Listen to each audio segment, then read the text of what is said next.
চলতি 2022 সালেই দেউলিয়া হতে পারে শ্রীলঙ্কা। রেকর্ড মাত্রায় মূল্যস্ফীতি, দ্রব্যমূল্যের আকাশছোঁয়া দাম এবং কোষাগার শূন্য হয়ে পড়ায় এমন আশঙ্কা প্রবল হচ্ছে দেশটির জন্য। ব্রিটিশ গণমাধ্যম গার্ডিয়ানে প্রকাশিত এক খবরে কথা জানানো হয়েছে। আর্থিক সংকটের মধ্য দিয়ে যাওয়া শ্রীলঙ্কাকে প্রেসিডেন্ট গোটাবায়া রাজাপাক্সার সরকার নেতৃত্ব দিচ্ছে। সরকারের দাবি, বর্তমান পরিস্থিতির জন্য করোনা ভাইরাসের প্রকটতাই দায়ী।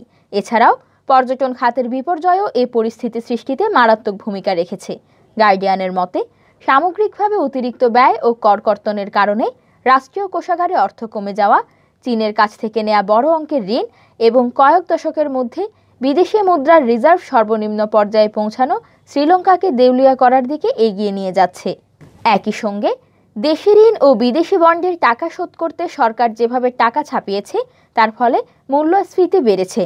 বিশ্বব্যাংকের হিসেব অনুযায়ী করোনা মহামারী দেখা যাওয়ার পর শ্রীলঙ্কার 5 লাখের বেশি মানুষ দারিদ্র্য সীমার নিচে বসবাস করতে শুরু করেছে। গার্ডিয়ানের প্রতিবেদনে জানানো হয়, নভেম্বরে শ্রীলঙ্কার মূল্যস্ফীতি 11.1% পৌঁছেছে। দ্রব্যমূল্যের দাম এতটা বেশি যে সচ্ছল মানুষের পক্ষে তাদের পরিবারকে ঠিকমতো ভরণ পোষণ করা কঠিন থেকে কঠিন হয়ে দাঁড়াচ্ছে।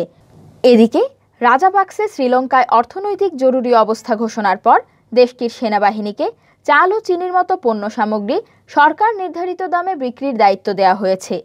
তবে এতে জনগণের দুর্দশা কিছুটা কমলেও তা পুরোপুরি শেষ হয়ে যায়নি। ওয়ার্ল্ড ট্রাভেল অ্যান্ড ট্যুরিজম কাউন্সিলের তথ্য অনুযায়ী শ্রীলঙ্কার পর্যটন খাত থেকে মোট রাজস্বের 10% বেশি আসে। কিন্তু বর্তমানে এই খাত থেকে রাজস্ব আয় তলানিতে ঠেকায় বর্তমান পরিস্থিতির জন্য অনেকটাই দায়ী। দেশটির প্রায় 2 লাখ মানুষ পর্যটন খাত ক্ষতির মধ্যে পড়ায় চাকরি হারিয়েছে। এদিকে শ্রীলঙ্কার পরিস্থিতি দিন দিন এতটাই খারাপের দিকে যাচ্ছে যে দেশটির প্রতি 4 জন তরুণ ও শিক্ষিত যুবকের মধ্যে একজন পাসপোর্ট অফিসে ভিড় জমাচ্ছেন। তারা দেশ ছাড়তে চান। শ্রীলঙ্কার কেন্দ্রীয় ব্যাংকের সাবেক ডেপুটি গভর্নর ডব্লিউ.এ. বিজেওয়ার্ডেনা বলেন, যে পরিস্থিতির সৃষ্টি হচ্ছে তাতে আর্থিক সংকট আরও গভীর হতে পারে। ফলে জনগণের জীবন জীবিকা কঠিন হয়ে পড়বে। দেশটির মন্ত্রী রমেশ পাথিরানা বলেন, চা বিনিময়ের মাধ্যমে ইরানের কাছ থেকে কেনা তেলের দাম শোধ করতে চায় সরকার। বিদেশি মুদ্রা বাঁচাতে তাই প্রতি মাসে ইরানকে $50 লাখ চা পাঠানো হবে। বিরোধী দলীয় এমপি ও হার্ষা ডি সিলভা পার্লামেন্টে দেয়া বক্তব্যে বলেন, জানুয়ারিতে শ্রীলঙ্কার বিদেশি মুদ্রার রিজার্ভে ঘাটতি থাকবে $43.70 কোটি। ফেব্রুয়ারি থেকে অক্টোবর পর্যন্ত বিদেশি ঋণ দাঁড়াবে $480 কোটি। এর ফলে দেশ পুরোপুরি দেউলিয়া হয়ে যাবে।